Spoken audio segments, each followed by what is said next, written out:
What's up, buddies? It's Concert Buddy. Back with another record store road trip. If you saw my last video talking about my trip to Seattle, this is the companion piece to that trip.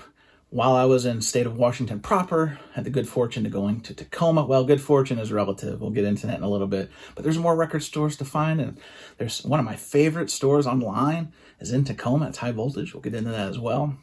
Also met up with an awesome member of the VC. We'll get into that as well. All guys teases. I'm becoming Tease City here. Anyway, cue that lever, buddies. Let's get into it right now.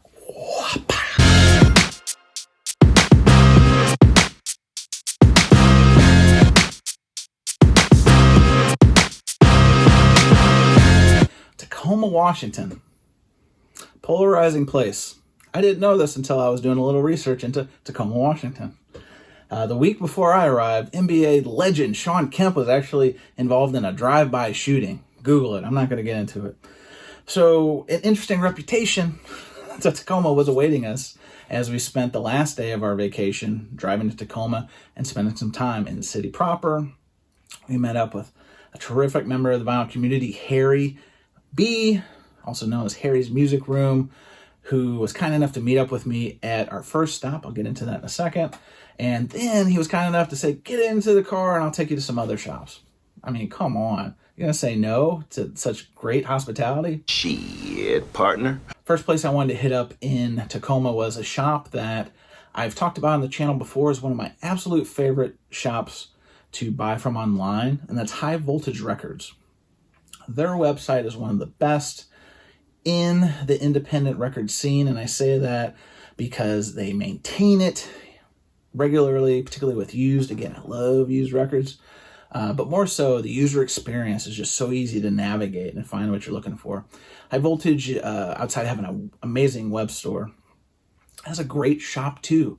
And it's very diverse. They recently, Harry told me, they recently opened this book section. They had a ton of books. Like if you're into books, High Voltage has got you.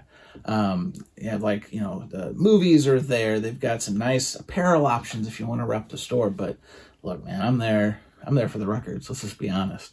And, similar to, like I was talking about Zion's Gate in Seattle in my last video, High Voltage has a lot, if not all of their used offerings on their website already. So I didn't get a chance to literally touch every piece in every bin kind of thing. But I knew that there was a record kind of waiting for me there. And if I was there, the high probability I was going to bring it home. But we go to High Voltage and, walk right in, go right to boop, boop, boop, boop, boop, boop, boop. My radar goes right to that new arrival section. And not too long after, Harry kind of walked in after me. We had our pleasantries, introduced each other. First time meeting him in person. Kind of talked about some stuff while we're looking at the new arrivals, etc. And man, they had some real heat. Now, kind of tell a little bit of backstory here. I had said in my last video, when we were in Seattle, I was running out of space. My son and I were buying records at a torrid pace, and I brought, 2 decent mailers to bring records back with me. I didn't bring my normal record travel box just because I didn't think we were going to bring an insane amount of records home. Stupid. So, running out of space. So this idea hits me. Well, I've bought records from High Voltage before. Perhaps if I buy more on this visit, they can ship them to me. And that's what ended up happening, as I found some records, which I'll show in a second. And they were kind enough, I paid, obviously, the shipping, but they were kind enough to pack them. And I was already in their system. So, I believe the owner's name was Brian. I hope I got that right. He was a super nice guy. All they had to do was find my address and stuff. And then, they use really great mailers, great shipping. They take the records out of the jackets, so you can make sure not to get any kind of seam splits in transit. And if you want, they will open your new records and do the same treatment if that's what you desire. But in terms of curation, High Voltage was A+. Again, I would say this is there's those lists if you look online for best record stores in the country. And a lot of them are definitely up there. I talked about Easy Street last video, Reckless in Chicago, Amoeba. No argument on those. But High Voltage really should be in the conversation for a lot of reasons. One, it's curated really well. It's a lot of diverse stuff. You're talking about rock, jazz, country, just everything and anything, really. And the records they put up on the wall, just really nice pieces. Again, I talked about the website, the web experience, like top 5. I even have a video, maybe I'll link it here somewhere, or link it in the comments, talking about my top 5 favorite websites to buy from, store websites. And they're just continuing to gain momentum. I think when I first learned about them a couple years ago, it was decent, but they've really just doubled down on the website experience. And I really, as somebody who is not accessible to some of the records that come into their store, like, I really do appreciate that. All that said, let me show you what I pulled for this trip. Well, gentlemen, in this life, there are people that want things and there are people that have things. Who is ready to party? I'm ready to party. Are you ready to party? I can tell you who's ready to party. These boys, you wanted the best, you got the best. Kiss. Boy, that sounded really lame. This record, I've never even seen before. This one is called Crazy Nights, and it was sealed. Well, it's no longer sealed, but it was sealed, and I was excited because, like I said, I've never even seen this record. And this is, I think, during the 80s when they took the makeup off, and Ace and Peter Criss had left the band, so you got Bruce Kulick and Eric Carr now as part of the foursome. I mean, here's the reason I bought the record. Outside of it being sealed, I've never seen it before. I like Kiss. I'm not a member of the Kiss Army. I don't know if I would be admitted at this late age and late state of the game. I do know members in the Kiss Army, so maybe I can be an honorary member. More on that at another time. But here's the reason I bought this. I mean, look at this. Look at this chest sweater. Look at this. Have you ever seen such a luscious chest sweater? Paul Stanley, I mean, got to be up there with like Robin Williams in the chest sweater Hall of Fame. I mean, H to the Izzo. Look at this. And then our man's wearing like a G-string. I mean, this is like 80s cheese. Not just the hairy chest, but look, I mean, come on, man. Insane. So anyway, I'm looking forward to giving this a listen, but it was just like right there, and I'm like, wow, this is a cool piece. This has to come home with me. Added it to my stack. But swallow it. You most certainly will. All right. This isn't like a super collectible record, but I like Matchbox 20 a whole bunch. I've talked about it. I got the box set a while ago and showed you on the channel.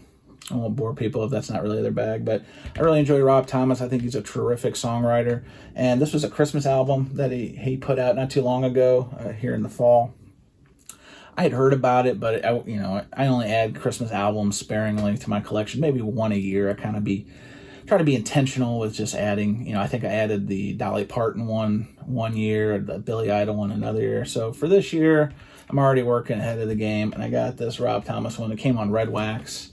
I won't even show you. It's in there because I'm still processing a lot of these new arrivals. But I thought it would be a lot of fun to have this. I like Rob Thomas. I'd never seen it at a record store before.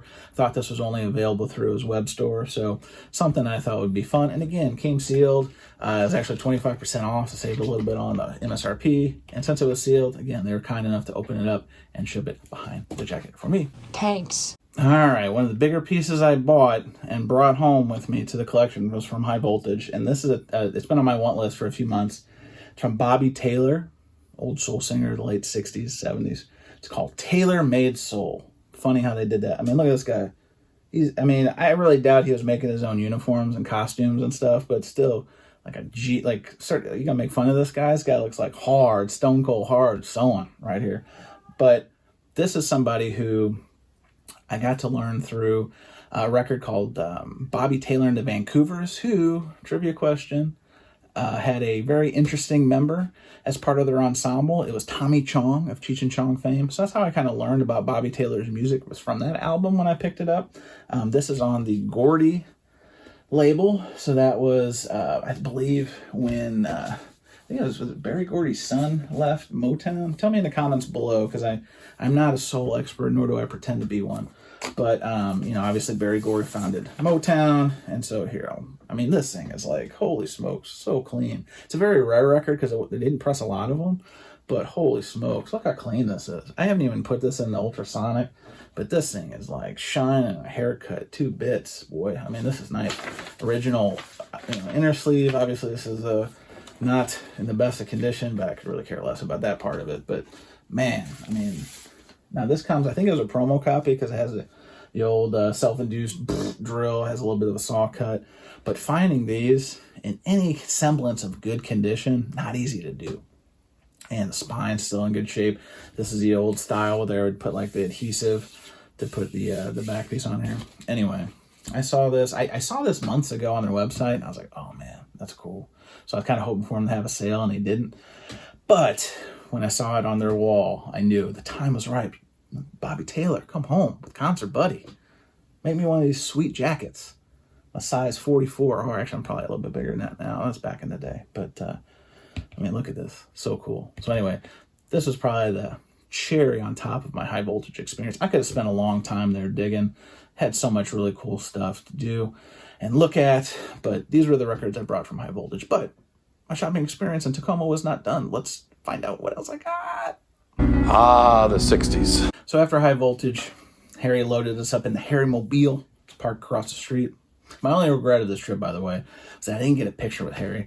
I should have thought this through and through, but I didn't. So Harry, next time we connect, which will be soon, hopefully, if the Austin posse situation takes off, I gotta get a picture with Harry. But we load into the Harry Mobile. He's kind enough to take us to our next stop, which was a store called Jankuland. Hopefully I'm pronouncing that right. Jankuland Records. It was a very innocuous building that I probably wouldn't have been able to find easily. Harry pulled us into like this parking lot behind the building, and it looked like they shared space with like a lawnmower repair shop. Maybe that's the case, or maybe that was just my interpretation, but there was, Harry, no offense, there was a second I thought maybe I was being brought somewhere to be murdered. I am gonna beat the holy fucking fuckity fuck out of one of you. I thought it for like half a second. But by this point, Harry's friend, and I think Mazzy's friend, they call him Elk Boy, I believe his name is John, joined us. So he came out and we went to this other record store. A very small shop, but the owner was super cool. It had some really cool pieces for its size. One of which that I brought back was an OJC without the Obi of Sonny Rollins, classic Way Out West. I didn't have any of these in my collection. This is OJC 337. If you're scoring at home, super fantastic condition, and it's like only like $20-$25, like super good deal. Like I thought it was very high on the wall, so I had to get something to. Actually, I think my son might have reached up and got it for me, but it was up on the wall, and even Harry was like, "How much is that?" And I looked, and I thought it might have been $125 because I was trying to read the price sticker. And my eyes are decent. Ate a lot of carrots when I was a kid, but maybe not that decent. So I was like, I think it's 25, Harry, but it could be 125. And the owner's like, no, it's 25. So I was like, let's check it out. And man, it looks so good. Like so good. The jacket's still in great condition. The vinyl's in A+ condition. So I'm happy about that. And then you've been following along at home with Concert Buddy travels and trials and tribulations, trying to collect some more of these Clifford Brown releases. I picked one up at the Golden Oldies shop in Seattle. And so this was another opportunity. This is like a $10 record. I think it might have been $8 if I recall. Clifford Brown and Max Roach. Again, I'm kind of learning about this artist. He left us too soon. He was tragically killed in a car accident. But this is on the MRC Jazz Series label. Again, I don't think this is like a super expensive record. But, I mean, when else am I going to find this stuff? I can't find this stuff in St. Louis right now. I've only found one Clifford Brown record that I felt compelled to bring to the collection, and it was like a $14 record. But anyway, loaded up on these. I was super, super excited. So the last dedicated record store that we went to in Tacoma, again, Harry was kind enough to taxi us there, was a store called House of Records and Turntable Treasures. And it was in like a residential part of the strip or part of the street we were on that was very innocuous. Like it had a sign that said, House of Records, I think it did. But other than that, I probably wouldn't have been able to spot it had Harry not been gracious enough to be our guide. And I'm holding, you're like, oh, Nirvana, Nevermind, no big deal. Let's get into it in a second. It's like an old school record store. They've got like records ceiling to floor. I believe the owner's name was Pete, super nice guy. This is a place that if I had the time, I could have spent a long time digging and trying to find the treasures. But with the time we had, and to be considerate of our, my family being with me, Harry's time, etc. Elk Boy, John came with us. My son had actually found this record, and I've got an original 91 US. I've got the Bernie reissue. I've got the 30th anniversary. I've got like a lot of stuff. So why would I need another copy in my collection? Well, here's why. My son found this and said, hey, do you have it? So it's a 1991 press. Okay, well, it's not 1991 original US, but it's a 1991 original European press. And what's interesting about this, okay, you know the cover, right? And this is how record nerdom can really kind of get you.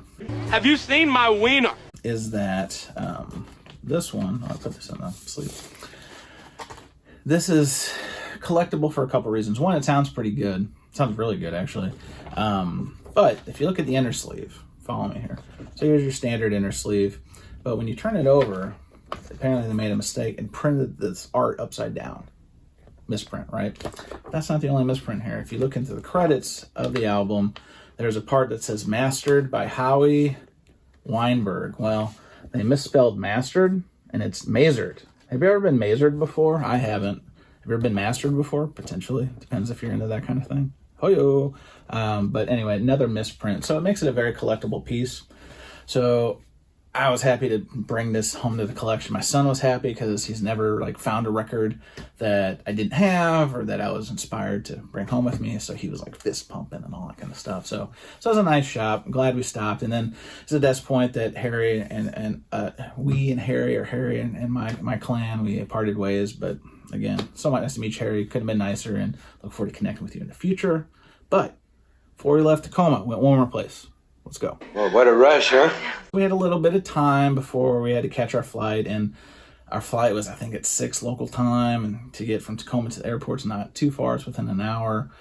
So we had a little bit of time. We had actually that morning before we left Seattle proper, we went to Easy Street Records again, checked the last video if you're curious, had breakfast, so we had a full belly, so we weren't really in the mood of getting something to eat. But we were kind of driving around, and I was like, oh, there's a half-price books. Half-price bookstore. Hopefully they have them in your area and has books, records. So we stopped. And it was interesting. And this is interesting on a couple points. One, they had some cool records, which I'll show you. I actually picked up a nice fair amount of records. But we walked in and there was an armed guard. Your move, creep. My man was packing the pistol. He was ready. I've never seen one of these at a bookstore. I've seen him at banks. I've seen him in different countries, armed to different levels. But at a bookstore, kind of different. I'm not used to seeing that. So that was something else. But all that said, if you've been in half-price books, they're pretty much all the same. It's predominantly used inventory, books, video games, CDs, records, etc. But I found some really cool records. The first of which is this Rush album. This is Hold Your Fire. I already had a copy of this, but this is a promo copy with the hype sticker. So I was super pumped. It says, I think if you can make it out there, promotional copy not for sale. So this is an upgrade copy. So I was super excited to pull this at a good price.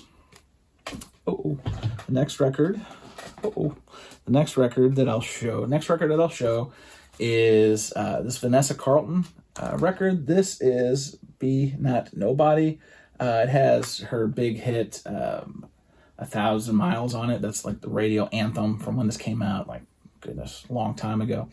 This was a 2020 reissue, first time on vinyl, on red vinyl. This was a sealed copy when I got it, but I just kind of checked, and the prices are kind of going crazy, so it was almost like a dead stock situation, so I felt compelled, motivated to bring this back. I pulled the hype sticker off and put it on the re-sleeve, so I added this. And then I was real excited because I found a couple of Vinyl Me Please jazz reissues that have been like long out of print that I was able to score, and I'll just kind of show these quickly. The first one was one of their first, I believe it was one of their first jazz reissues they'd ever done on the label or on the Vinyl Me Please experience, and that is Archie Shepp Attica Blues. And this thing is like fantastic shape. Comes on that Repo Impulse label. I believe QRP was doing this at one point. Gary Soderstrom, who then left to now help them start their own pressing plant, was involved. But this thing is dynamite, like A+. It's like practically brand new. So I was super excited. Heavy stock jacket. And then, but wait, there's more. It's probably a good way to conclude these State of Washington record store road trip videos is I've been talking a lot about Clifford Brown records I've been bringing back with me from this trip. But he played a lot. He was a trumpet player. He played a lot with, on drums, Max Roach. So I found this Impulse reissue again. This is another Vinyl Me Please reissue. I mean, fantastic. Chef's kiss condition. So it was kind of like a cherry on the top of the Tacoma experience in the sense that we weren't really planning on stopping at half-price books, but we did. And I found like a treasure trove of wonderful records to bring back. I was able to fit everything in the box. I'm sure you've been asking yourself, did you get it all in? Yes, that's what she said. Did you get it all in? I did. It wasn't easy, and it had to be pretty, ninja-ish about it, but man, so happy. And as you can see, I've been processing and resleeving and cleaning these guys as I've had time. But anyway, that was my Tacoma record store experience for this edition of Record Store Road Trip. Buddies, what did you think? Is this treasure or trash? I'd love to hear about it in the comments below. Have you ever been to Tacoma, Washington? Should I have worn a bulletproof vest? I'd like to go back to High Voltage at some point, because they really do impress the hell out of me, and I'd like to spend an afternoon just looking at every single record they have. But next time, maybe I'll come head to toe in some riot gear. I don't know. Anyway, buddies, thank you for your time. Thank you for checking this video out. I always appreciate it. And if you get the chance next time, buddies, go to Tacoma, Record Store Road Trip, anytime in your immediate vicinity, or if you get on the metal plane, go somewhere. Just spin it. See you soon. Well, well, well. How the turntables... Well, we out of time.